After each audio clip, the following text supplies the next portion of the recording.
नमस्कार दोस्तों, आप सभी का स्वागत है आपके अपने चैनल मंशा जगत जननी में।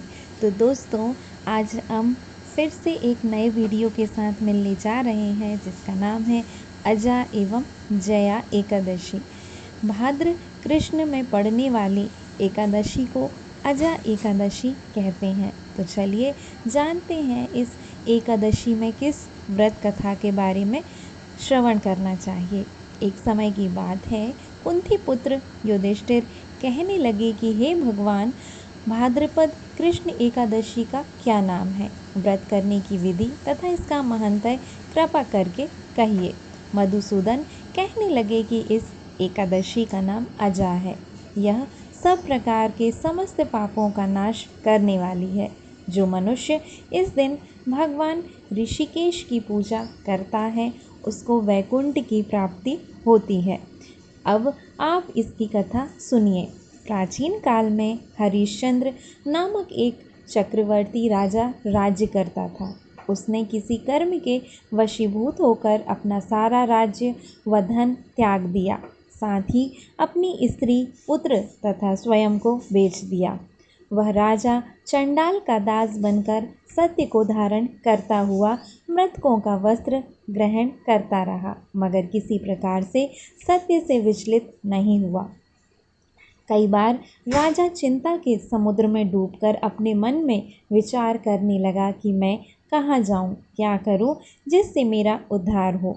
इस प्रकार राजा को कई वर्ष बीत गए। एक दिन राजा इसी चिंता में बैठा हुआ था कि गौतम ऋषि आ गए। राजा ने उन्हें देखकर प्रणाम किया और अपनी सारी दुख भरी कहानी कह सुनाई। यह बात सुनकर गौतम ऋषि कहने लगे कि राजन, तुम्हारे भाग्य से आज से 7 दिन बाद भद्रपद कृष्ण पक्ष की अजा नाम की एकादशी आएगी। तुम विधि पूर्वक उसका व्रत करो। गौतम ऋषि ने कहा, इस व्रत के पुण्य प्रभाव से तुम्हारे समस्त पाप नष्ट हो जाएंगे। इस प्रकार राजा से कहकर गौतम ऋषि उसी समय अंतर्ध्यान हो गए। राजा ने उनकी कथा अनुसार एकादशी आने पर विधि पूर्वक व्रत व जागरण किया। उस व्रत के प्रभाव से राजा के समस्त पाप नष्ट हो गए। स्वर्ग से बाजे बजने लगे और पुष्पों की वर्षा होने लगी। उसने अपने मृतक पुत्र को जीवित और अपनी स्त्री को वस्त्र तथा आभूषण से युक्त देखा।